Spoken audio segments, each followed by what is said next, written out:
Con 20 millones de euros escondidos detrás de las paredes de su casa, Óscar Sánchez Gil se ubica como uno de los narcotraficantes clave dentro del circuito europeo. Lo increíble es que este criminal español era un policía que se desempeñaba como jefe de la Unidad de Delitos Económicos de Madrid.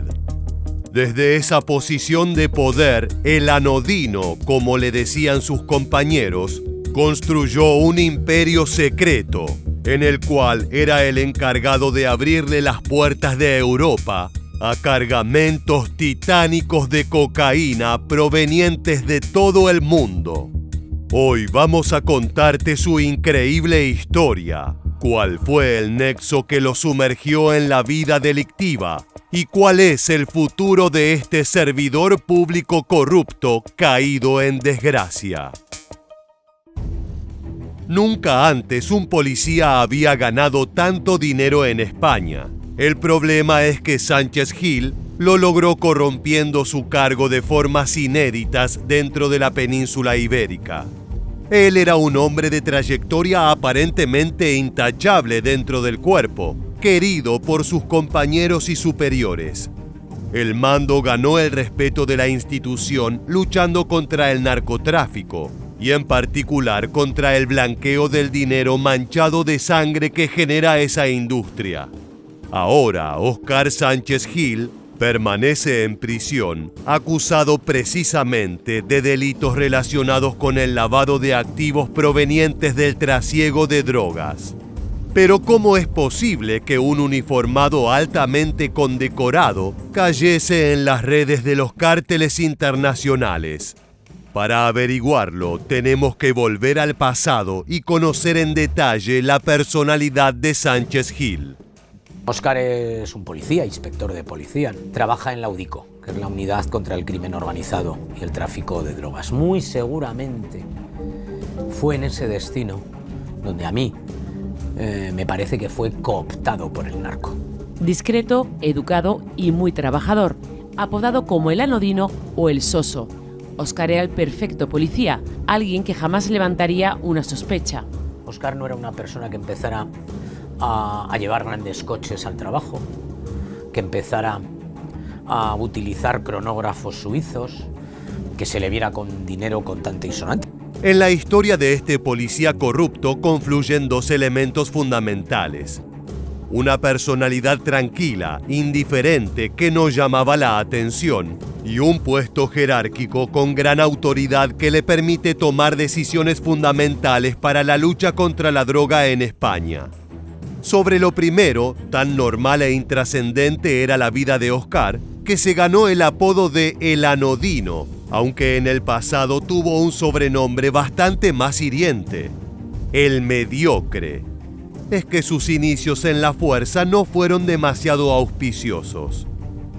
Fue nombrado inspector de la Policía Nacional en 2007, aunque su calificación fuese una de las más bajas de la promoción, con una nota de 4,257.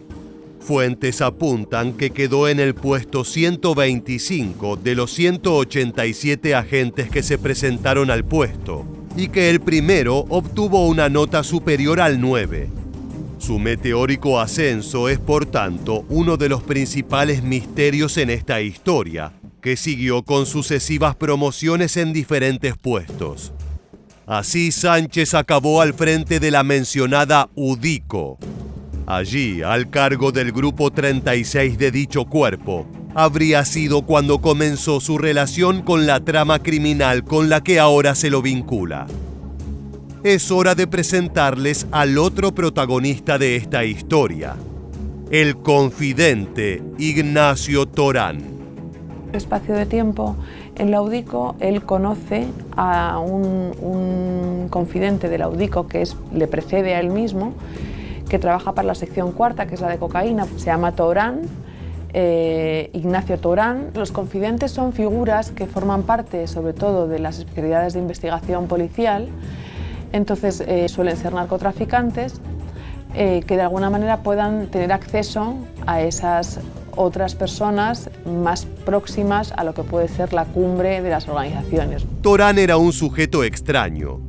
Por un lado era colaborador de las autoridades españolas, pero en simultáneo continúa relacionado fuertemente al mundo criminal. En principio, para catalogar a alguien como confidente, la policía debe hacer un análisis exhaustivo para determinar que la persona en efecto está colaborando y no haciendo el trabajo de doble agente confundiendo a las autoridades.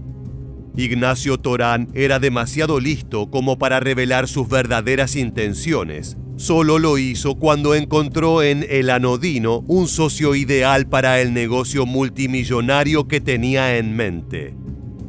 Mientras tanto, pese a su reputación mediocre y sus bajas calificaciones iniciales, Sánchez Gil continuó ascendiendo meteóricamente dentro de la fuerza. Desde esa posición comenzó a trabajar codo a codo con Torán para permitir el ingreso de cargamentos seleccionados de droga provenientes de Latinoamérica. Óscar asciende a inspector jefe y solicita su traslado a la Jefatura Superior de Madrid. Es cuando recupera su contacto con Torán y ahí empieza ya a afianzarse esa relación de manera más fuerte, ¿no? Por una parte, Torán a él le da información acerca de barcos que pueden venir con cargamentos de droga y esto lo usa él para cubrirse un poco de cara a sus propios jefes, pues para apuntarse un tanto. En principio el plan tenía mucha lógica. Torán y El Anodino mantenían la fachada de trabajar para la justicia, efectuando arrestos y evitando el ingreso de ciertos barcos apuntados. Era una manera fácil de ganarse la confianza no solo de la policía, sino de varias autoridades aduaneras, tanto en España como en otros países. Si El Anodino marcaba un barco como seguro, era muy probable que no se hicieran las inspecciones necesarias y que el cargamento llegase a destino sin problemas. Pero al mismo tiempo, él se asegura de que los barcos de los que Torán tiene información y que vienen con cargamentos grandes de cocaína, en este caso de Ecuador, no estén dentro de las investigaciones policiales en curso. Otra ventaja es que Óscar Sánchez Gil conocía a la perfección los mecanismos policiales españoles, por lo que podría aconsejar de manera eficaz a los narcotraficantes para que sus envíos llegaran de manera correcta.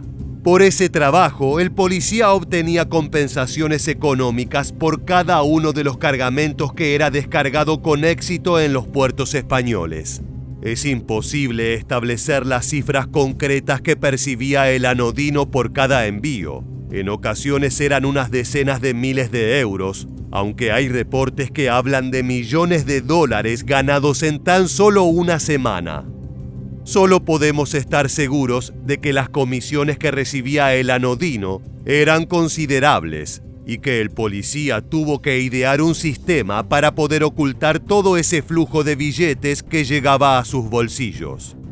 Es por eso que en un punto de su trayectoria como criminal, comenzó a guardar los fajos entre las paredes de su casa, al menos de forma temporal, esperando el momento adecuado para blanquear esos capitales manchados de sangre. En este punto es que entra en juego su cargo y su conocimiento. Como jefe de la unidad contra el blanqueo, Óscar conocía los mecanismos adecuados para legalizar ese dinero negro. Sus principales métodos para llevar a cabo esa misión pasaban por dos sistemas: la adquisición de criptomonedas, las cuales dejan menos rastro que el dinero convencional, y las licencias de conductor de transporte público en Madrid. Entre él, su mujer y su cuñada poseían cientos de ellas, las cuales subalquilaban a conductores, generando ingresos constantes de una manera poco llamativa para la justicia. Tal era la demanda de ingreso de cocaína, que Torán y El Anodino crearon una empresa de respaldo como tapadera en la provincia de Toledo. Era una compañía de importación de frutas. Sin embargo, su materia prima era mucho menos saludable. Abatic se crea en 2018 con el objetivo de ser la tapadera y durante muchos años fueron muy persistentes, muy pacientes a la hora de fingir que eran una verdadera empresa de importación de frutas. Y además ellos hicieron un gran número de importaciones, muchísimas, y los contenedores venían siempre limpios. Las empresas de importación frutera se transformaron en una de las herramientas preferidas de los narcotraficantes. El producto permite un escondite ideal y al ser un bien con fecha de expiración, por lo general los puertos aceleraban los procesos de investigación para asegurar que la fruta no se echase a perder. En una llamada realizada por Ignacio Torán, quedó en claro la importancia de los navíos fruteros para el esquema delictivo que encabezaba junto a El Anodino. Con esa empresa no vamos a seguir con la de verduras. O lo traen en piñas o no hacemos nada. La empresa de verduras nunca más. Con la piña no perdemos. No todas eran buenas noticias. El ingreso de cocaína alteraba a las autoridades. Si bien no podían determinar de qué manera llegaba la droga al país, era evidente que había un flujo constante que se podía verificar tanto en la venta dentro del territorio español, como también el traslado a otros importantes centros de distribución como Bélgica, Países Bajos o Italia. Es por eso que desde 2020 se investigaron varias de las empresas importadoras, incluyendo las que había montado El Anodino junto a Terán. La investigación de la Operación Machala comienza aproximadamente en 2020, ¿no? Esta empresa a priori da un perfil de ser una empresa sospechosa, no tanto de narcotráfico, sino de blanqueo de capitales, por ser una empresa que se había constituido 2 años antes, que no había realizado ningún tipo de operación comercial. Entonces, una empresa que aparentemente tiene relación con países de donde es originaria la cocaína, pero no realiza operaciones y no tiene ninguna actividad, pues es una empresa que llama la atención. Como señala el investigador, todo parte de corazonadas e hipótesis. Cuando una empresa luce sospechosa y su historial tiene grises y vacíos legales, es argumento suficiente para iniciar una investigación más exhaustiva. Cambia un poco el foco de la investigación y se empieza a trabajar como si fuera una empresa sospechosa de poder introducir tráfico cocaína en el contenedor. Realiza una cantidad de importaciones muy elevada y llega un momento en que cambia su operativa y empieza, en vez de importar de distintos países, a importar de un único país, de un único puerto, que era Guayaquil, y además algunos de sus expedidores, es decir, de las empresas ecuatorianas que enviaban la mercancía, algunos de sus expedidores estaban implicados directamente en operaciones de narcotráfico en Ecuador. Pese a tener a la justicia tras su rastro, Óscar Sánchez Gil permaneció tranquilo y logró esquivar la atención de las investigaciones al menos por un tiempo. En este periodo de la carrera delictiva del policía, muchos investigadores señalan que aparecieron los nexos entre España y México, en particular con organizaciones como el Cártel Jalisco Nueva Generación. En los últimos años, el CJNG ha invertido mucho dinero y recursos logísticos para plantar bandera en distintos territorios europeos. No sería sorprendente que España se encontrara entre sus prioridades y que un hombre como Óscar Sánchez Gil les resultara perfecto para el trabajo. A diferencia de otros criminales del mismo rubro, El Anodino le hacía honor a su apodo. Era un hombre simple, de gustos básicos, incluso aburrido. El dinero que ganaba no lo gastaba en casas, lujos, vehículos de alta gama, viajes al extranjero u otras cuestiones llamativas. En cambio, Óscar Sánchez Gil vivía en una casa regular junto a su esposa y manejaba un carro convencional que no hubiera destacado ni en los pueblos más tranquilos. La única salvedad es que las paredes de su hogar estaban repletas de fajos de dólares y euros ilegales. Más allá del éxito rotundo que tenía la operación, también hubo traspieces. Es que era imposible que un solo hombre pudiera gestionar todos los casos de ingresos sospechosos en los puertos de España. Por ejemplo, en octubre de 2024, y por pura casualidad, el servicio aduanero detectó un cargamento sospechoso. No recibieron órdenes de parte de la oficina de Sánchez Gil para examinar los contenedores, pero aún así los trabajadores de aduana procedieron a analizarlo. Lo que encontraron los dejó boquiabiertos. ¿Qué pasó en el caso del contenedor de las 13 toneladas de cocaína? Bueno, pues que el aviso o la filtración, el chivatazo, como queramos decirlo, de que en ese contenedor estaba contaminado con cocaína, llegó el mismo día o pocos días antes de que llegara hasta el puerto de Algeciras. Y el aviso llegó a Vigilancia Aduanera, no llegó en este caso a la Policía Nacional. Y fueron los agentes de Vigilancia Aduanera los que decidieron pasar el escáner por ese contenedor y posteriormente, al comprobar que dentro había droga, abrirlo y descubrir, bueno, pues todos esos fardos que ni de lejos se esperaban. El hallazgo de dicho cargamento fue un golpe severo para la organización. 13 toneladas no es un número despreciable, y el hecho de que la oficina encargada de investigar esos crímenes no hubiese participado del operativo levantó sospechas respecto a la fiabilidad de los oficiales encargados y en particular de Sánchez Gil. Los investigadores no tardaron en encontrar nexos entre la empresa importadora y el jefe de policía y su esposa. El punto de quiebre llegó cuando dieron con una transferencia bancaria sospechosa efectuada por el propio Óscar Sánchez Gil.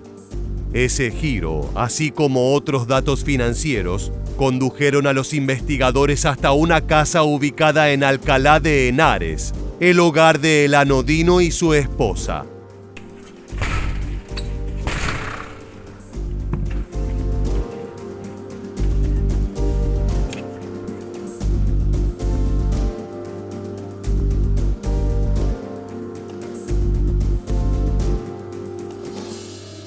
El 8 de noviembre de 2024, la justicia golpeó a las puertas de la vivienda. Inicialmente los habitantes no querían abrir, pero ya estaban rodeados y no había manera de escapar.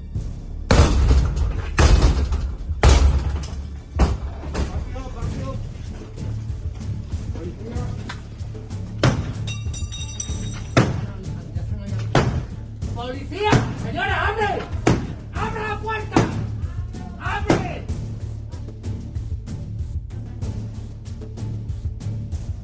A diferencia de otros arrestos narco, en esta oportunidad las autoridades no se encontraron con una mansión lujosa ni con un garaje repleto de autos deportivos. Más bien era todo lo contrario. La casa de Óscar Sánchez Gil era llamativamente regular y durante la inspección inicial no encontraron nada. Sin embargo, a esta historia le faltaba un último giro. Cuando llegan a su domicilio, no aparece nada. Pero los perros, especialistas en detección de billetes, están tremendamente intranquilos, ¿no? Y entonces, ellos saben que el dinero está en la casa. Cuando ya han recorrido todas las estancias de la casa y no han encontrado nada, ni en armarios, ni en cajones, ni debajo del colchón, ni escondido en el baño, nada, pero los perros siguen intranquilos, dicen, tiene que estar en el interior de las paredes. Detrás de las paredes y ocultos tanto en cajas de seguridad como en pequeños fajos cubiertos de plástico, las autoridades encontraron casi 20 millones de euros. Los billetes no paraban de salir. Era como si los oficiales hubieran dado con un pozo inagotable de dinero.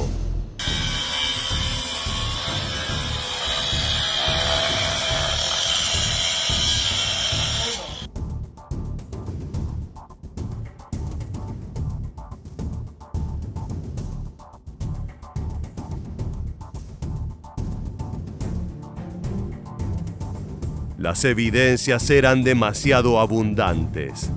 El entramado multimillonario que El Anodino había construido se cayó por su propio peso. En tiempo récord se desbarataron las empresas fantasmas y se logró arrestar a varios implicados en su funcionamiento. Pronto, las noticias se hicieron eco del histórico operativo que culminó en la aprehensión de Sánchez Gil.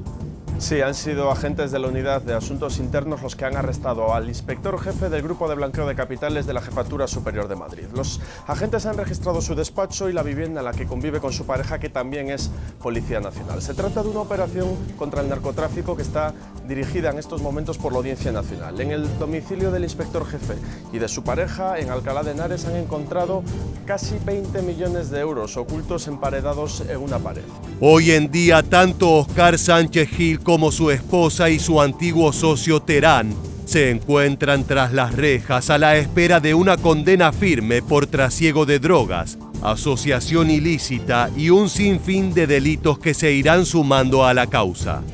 Sin embargo, el daño que causó el anodino no se relacionó solo a la droga, sino también mancillar para siempre la reputación de las fuerzas de seguridad, que al día de hoy se ven fuertemente cuestionadas por casos de corrupción como el de este peculiar capo narco.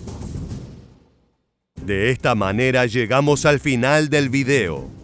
Si te interesan estos casos que exponen la relación entre el mundo narco y las fuerzas policiales, te invitamos a suscribirte y activar las notificaciones de nuestro canal. De esa forma podrás estar al tanto de cada una de nuestras actualizaciones. Sin más, nos despedimos hasta la próxima entrega de Militarmente. Gracias por acompañarnos.